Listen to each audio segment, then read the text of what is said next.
given a very practical lesson on how some of the case examples and how to go about. And are you able to see my slides now, sir, full screen? Saravanan. Yes, okay. Yes, we can see it, Saravanan. So as already sir pointed out, cluster need not be a big group. It can be even 2 cases, especially in a peripheral center where they are operating only a few cases. And more commonly we see in post-cataract surgery because that is the most commonly performed surgery. And in recent times, because the number of intravitreal injections as a therapy for ARMD, DME, vein occlusion has increased proponently in the last few years. So we are seeing cluster infections after intravitreal injection also in recent years. And incidence scan in post-operative, it's approximately ranges from 0.02 to 0.8, and in in injections, it's approximately 0.016 to 0.026%.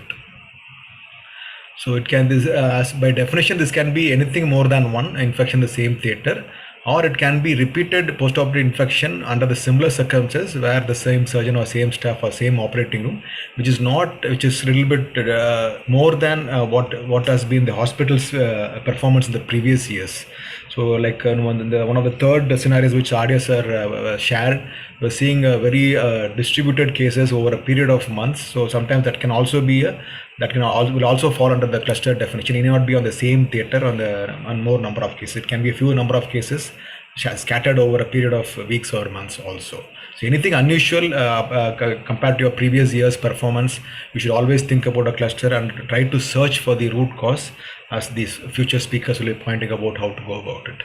So as already sir pointed out, the most common organism involved in cluster is always gram-negative, of which Pseudomonas is which thrives under the hospital environment, especially because of it comes from the hospital source. The multiple drug resistance also is sort of a standard in cluster infections.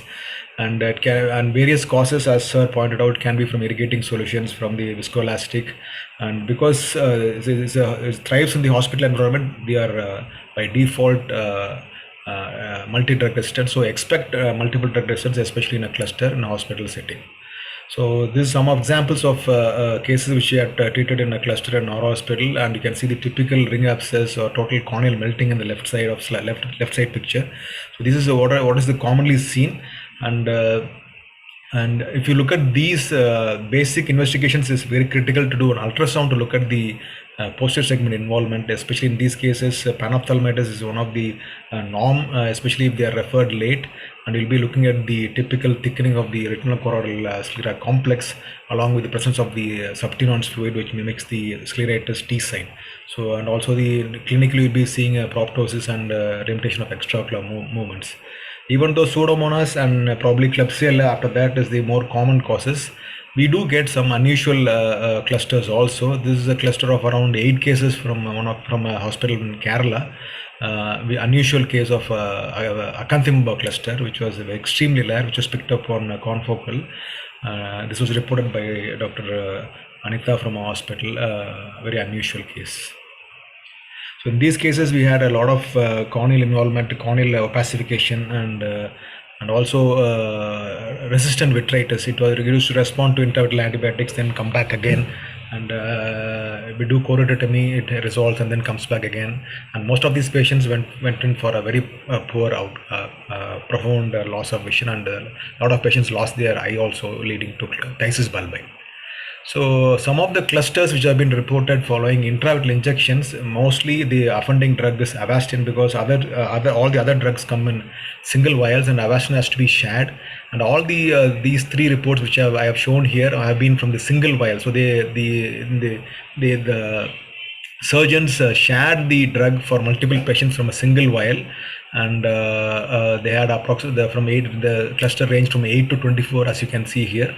And the first series from Korea had a Streptococcus species, which was the offending organism, and in the second from India, they had a very unusual bacteria. It is it's a Pseudomonas Xenotrophomonas maltophilia, which is a very unusual organism to cause in a cluster. And from Kanpur, Dr. Parvez Khan, he reported a series of 8 cases, and unfortunately he could not identify the organism in any of these. We had, and most of the first group, almost except two patients, all other patients had a very poor outcome. And the second group, around half the patients survived, and the third group again half of the patients survived. So in clusters, you will have to expect a poor outcome by default unless you identify and treat early. Even a slight delay in referral or treatment is going to cause a significant grave poor outcomes. This is some of the clusters reported from India. And you can see, as you can see in the right side last column, Pseudomonas is one of the commonest offender, as you can see here. And next comes Klebsiella and Enterobacter. And the last in the series was a very unusual organism, that is Burgdorferi sapiecae, which was reported from hospital in Madurai and published by Lalitha Madam, who will be one of the speakers in the future talks. This is a very unusual case where the offending source was the topical drops, which was used in a topical. So all the patients who underwent topical phaco developed this. And again, the infection was spread over a period of months because they presented quite late. So these are some of the clusters which have been reported, especially if you have a big group of patients reporting to you within the first 8 to 12 hours, especially if we operate in the afternoon. Tomorrow morning you're seeing a very poor anterior segment. First thing you'll have to think about before you think about endophthalmitis is TAS, because here the cornea to limbus corneal edema, little bit whiter sclera compared to infections, and the absence of significant vitreous involvement. All this will sort of point you towards that it's not an infection but it's a TAS. So even though Pseudomonas can present as early as 24 hours, it's again very unusual to operate. Within 12 hours of surgery, it's very unusual to see a big severe infection. But some of the Pseudomonas clusters have presented very early also. But still, if you have a very significant involvement with the whiter eye, always think about TAS before you jump onto the cluster infections. So again, the various reasons for TAS.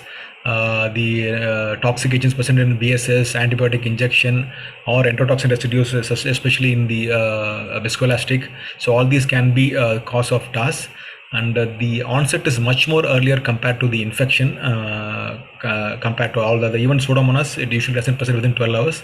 It takes a little bit longer for the infection to manifest.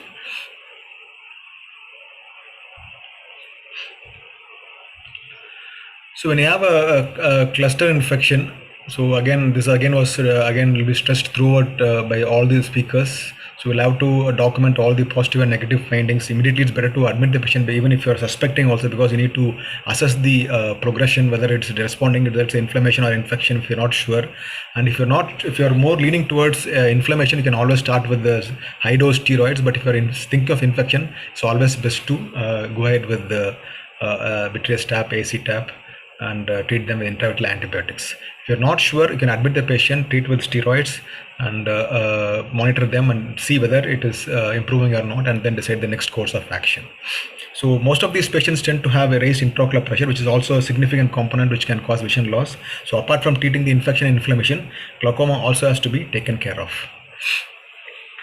So again, this is again the sequence which we commonly follow up in a case of cluster.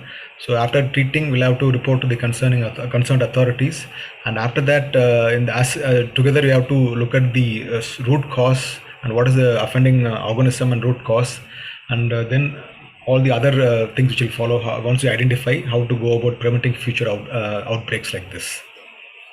So this is the some guidelines given by the RCO. So again, more or less what will be stressed by the coming speakers as well. So I think I'll just skip this slide so that I think Lalitha Madam will be elaborating on this protocol. So this is what we do. So normally we go in for a gram negative and gram positive coverage. So normally we start with the moxifloxacin. Apart from if it's a very significant, sometimes we start vancomycin and amikacin drops in some of the more severe infections. Apart from that, cycloplegic is a very critical part. If you are sure about the response, once you are sure that the response is improving, the eye is responding to your treatment, you can start your topical steroids. Sometimes we start the steroids immediately along with the antibiotics if the infection is not that very severe. So very critical is to immediately before you you start your intravenous or oral antibiotics to get a AC tap and vitreous tap, which will be the main tool to identify the organism and try to search for the root cause. Even if you are having a cluster in the periphery, always it's better to do the AC tap and vitreous tap before you refer, so that sometimes the long time for the patient to travel to the hospital can be detrimental to the final outcome also. So Oralab is marketing a E-kit or endophthalmitis kit, which is contains all the essential right from the speculum to the cotton swab to all the drugs which are like vancomycin, ceftazidime, and voriconazole, and also the chart on how to prepare the antibiotics is a totally wholesome tool, especially if in a peripheral center where it is difficult to source all these injections immediately. You can always have these tools at hand. So one box will cover for each one patient, and it has all the required right from the speculum to the swab to all the drugs and how on the chart on how to mix. So this very good step by Oralab to help all the doctors, especially who are practicing the periphery where it is not easy to source these. So this is how we take a AC tap, just showing a 26 gauge needle is inserted at the limbus. And then trying to aspirate, and this can be squirted onto a blood agar plate and sabrods if it's available, or we can send it to the lab immediately. So dropping it at the theater itself on the media will help you to increase the yield. A lot of times you see that in spite of a frank infection, we don't get positive, and the positivity ranges from 30 to 50% even in the most severe cases. So interval injections, you can again the chart helps you to prepare this, and for vitreous tap you can use a 24 gauge needle to 3 millimeters from the limbus. You can just enter the vitreous cavity and aspirate, and then give the intravital antibiotics to a separate needle. In case you don't have a caliper to measure the 3.5 millimeters from the limbus, the 1cc syringe is the base of the 1cc syringe which you use for all the injections is 3.5 millimeters. So normally you can just sort of create an impression on the conjunctiva by rotating that blunt end of the syringe, and that will give you the 3.5 millimeters measurement in case you don't have a caliper and are not sure where to enter. And at the edge of that 3.5 millimeter, you can both take the vitreous tap and give the intravitreal antibiotic. So once here you give the intravitreal antibiotic and then assess the response, or if when it's not responding, or if the primary infection itself is very severe, the next step is to go for a core vitrectomy. So to clear, it helps you to clear the media and also give a nice room for the intravitreal antibiotics to act. And this is the various media which we use for inoculation: chocolate agar, blood agar, both for bacteria and fungi, and the SDA Sabrods dextrose agar for the fungus, and thioglyceride broth for some of the anaerobes as well as propionibacterium. And routinely for a non-cluster, we go for vancomycin and ceftazidime as the primary choice for intravitreal injection when you don't know what the organism is. But in a cluster, especially when there is significant corneal involvement, always suspect Pseudomonas. And being multiple drug resistance, always better to go for a Piptas as the first choice. So in our hospital, whenever we see a cluster, especially when you're suspecting Pseudomonas, Piptas is the first choice. We don't go for ceftazidime, we go directly for Piptas. And once you get an culture sensitivity, in case it's not sensitive to the Piptas, we have the other option. We have imipenem, colistin, and amikacin. Sometimes most of the cases are resistant, but imipenem and colistin has been tried in these cases. Also polymyxin B, both topical as well as intravenous, has been also tried, and there are case reports of intravitreal installation of polymyxin B also, especially in multi-drug resistant Pseudomonas infections. So this is the sequence. What we do is initially we take a dry tap before switching on the infusion by doing the sort of a dry vitrectomy, and then we try to, unlike the olden days where we do only a core, and nowadays we try to do a much more thorough vitrectomy, especially if the media permits. The reason being that doing a full vitrectomy and inducing PVD helps to hasten the process of recovery. Unlike the EVS guidelines, they did only simple core vitrectomy. Nowadays, if the view permits, we go for a near total vitrectomy. We don't do a thorough base shaving, but we do a PVD induction at least at the posterior pole. Just a small video on how we go about treating these cases. So this, as I showed you, the AC tap, and then So usually we go in for the MIVS or in microincisional vitrectomy surgery where we don't put sutures. So here, as you can see, you can see the accumulation of the periretinal exudates. Here usually we try to induce the PVD at least at the posterior pole if media permits. You can see the induction of PVD, which was not the routine when we were in a few years back. So nowadays we are much more aggressive in clearing of the vitreous, because this helps to hasten the process of recovery. So again, it's important to clear the media. Sometimes you do corneal scraping also to enhance the media, removing all the fibrin from the anterior chamber and over the eye veil. It's critical to increase your visibility. Sometimes in cases of suspected fungal infections or nocardia infections and multiple recurrence, we tend to remove the eye veil also.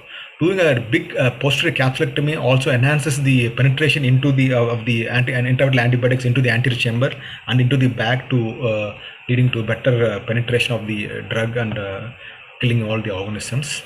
So this is showing the clearing of the FM. It's critical to clear the media well so that you can do a much more safer and thorough vitrectomy.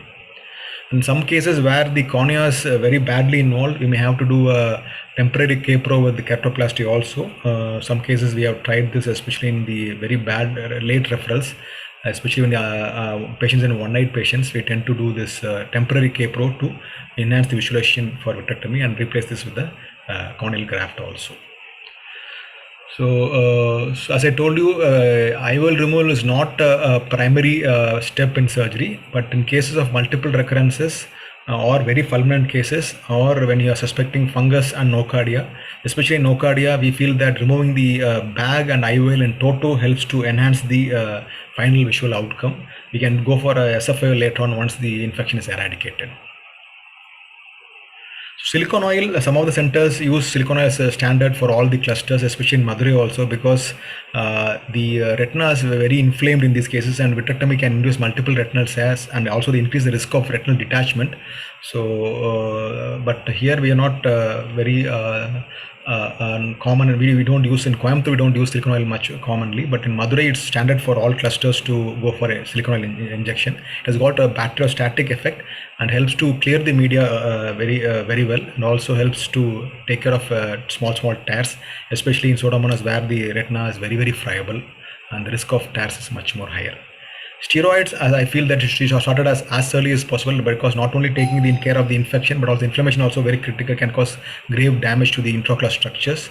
And once you are sure that the infection is responding, always start steroids. Both we sometimes inject intravitreal also during the second injection, and starting topical as well as when the cornea is not involved, and also intravenous steroids helps to hasten the recovery and preserve the vision also.